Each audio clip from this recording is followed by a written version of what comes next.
Click subscribe to get daily Manchester United content from Passionate Reds, only on All for United.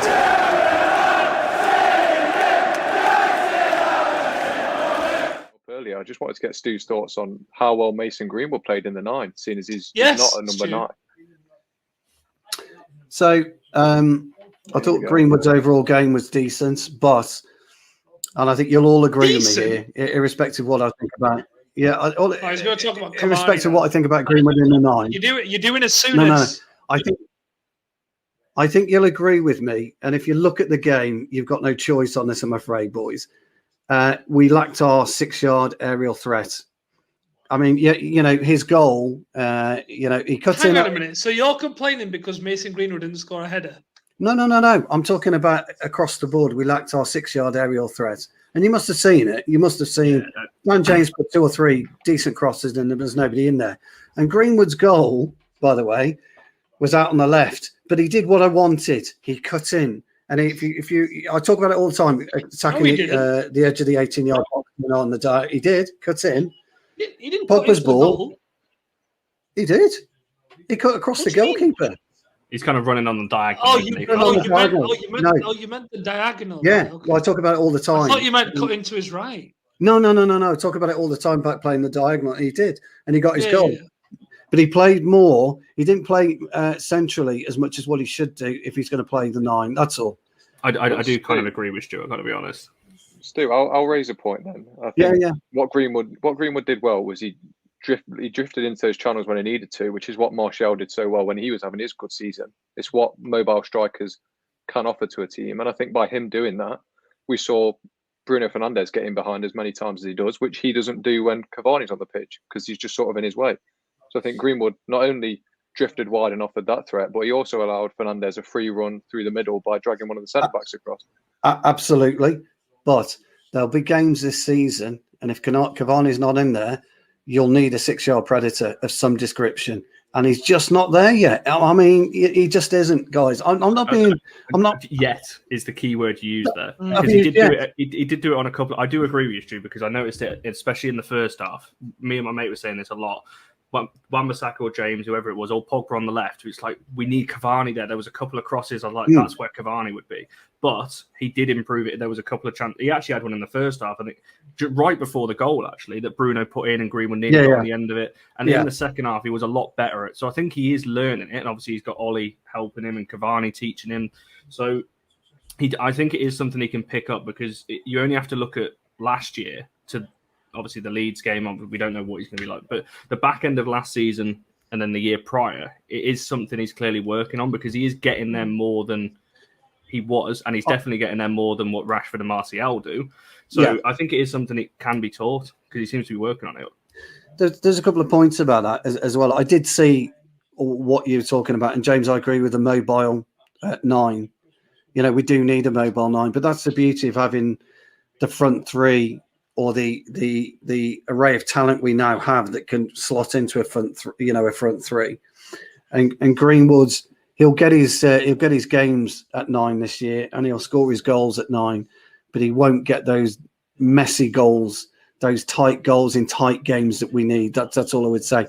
In terms of Martial, one thing I noticed about him yesterday, his back to goal play was much better once he got the ball. I felt a bit sorry for Martial and Sancho in particular when they came on. The game was up at 5-1. We weren't pressing anywhere near as what we were. So it didn't give. And I thought Sancho, I don't know what you guys thought, but I thought Sancho played it safe on his debut rather than maybe committing players. But I thought Martial on a couple of occasions, his back to goal play was better than what I've seen over the past 2 years. So I was quite pleased to see that. It gives us different dimensions, though. That's the beauty of the squad that we now have, especially in attack. Like some games you'd play Cavani. Some, if you want a more mobile front 3, you can have Greenwood, Rashford, Sancho, Greenwood, Martial, Sancho, Cavani, Sancho. Right, like you've got so many options now on who you can play there and what kind of front 3 you want to achieve. Absolutely, so it's something that Greenwood can do. In my opinion, potentially he could be both. He could be getting on the end of these things if he can improve that. Like I said, learning off Cavani will help. But at the same time, he can be this more fluid front three, and it was actually, like I said earlier on, it was actually more of a front two with kind of Fernandes in the middle of the two. Pogba did drift very central, which he does anyway when he's diamond. So can I just refer you guys to my favoured formation? And I spoke on many a times about Fernandez's role and how he could suit in behind the main striker, and that was kind of my point. What he did yesterday was exactly what I was getting at. And there are almost occasions, a diamond, one might say. yes, almost a diamond. The other thing to say about it is, and I don't like the false nine because it doesn't do it for me, but there's nothing to stop you at some point playing Fernandes as the number 9 in some games at some crucial parts in the game. And that, again, is what we saw yesterday.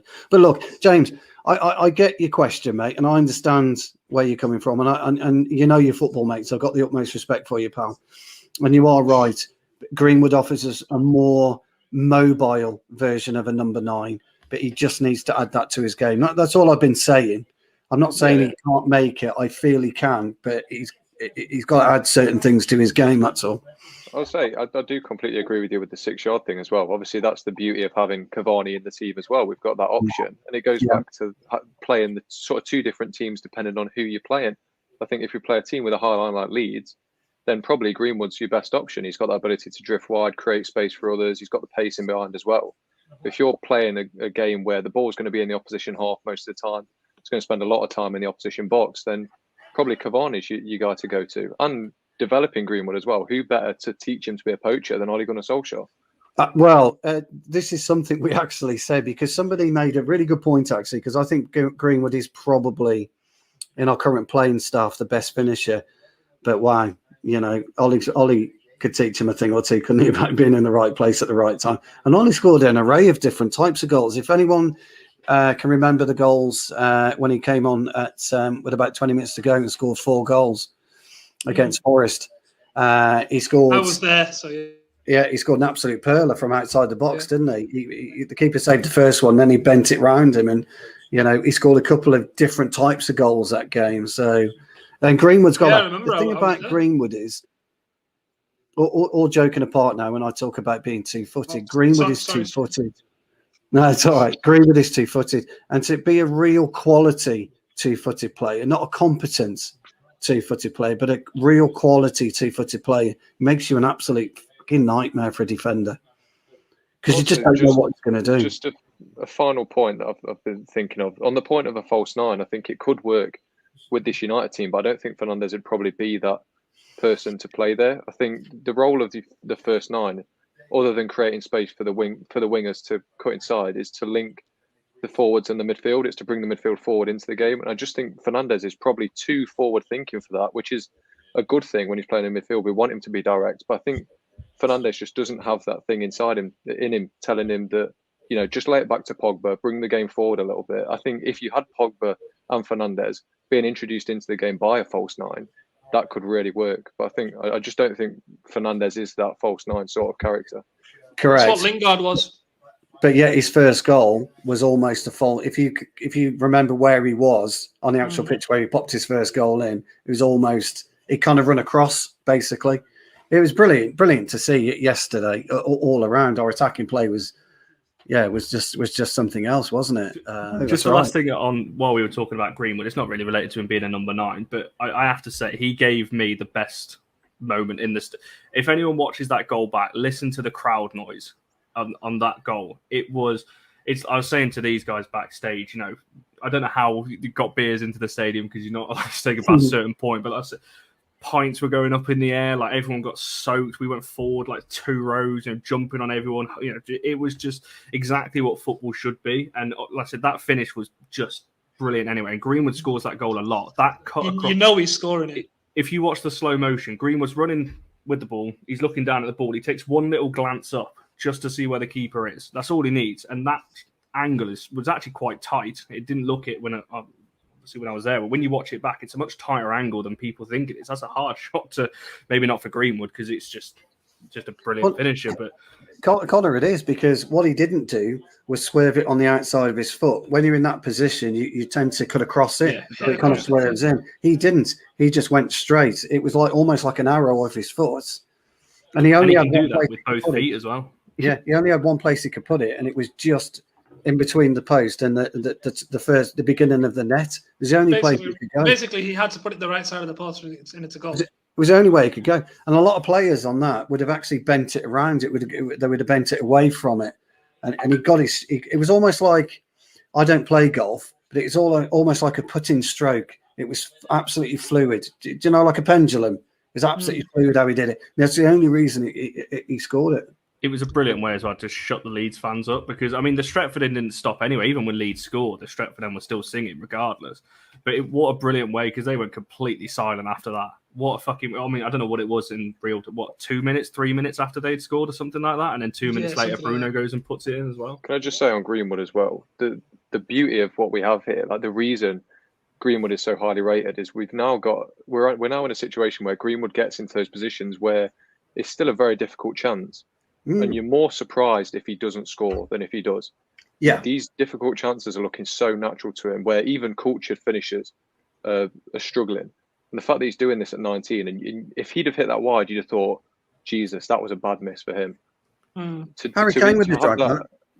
Yeah, to have that effect on people at this young age shows what a talent we actually have. Harry Kane would have dragged that, so would Heung-min Son, and they are good finishers, but they would have dragged it. It would have curled just wide of the post. It's a wonderful finish.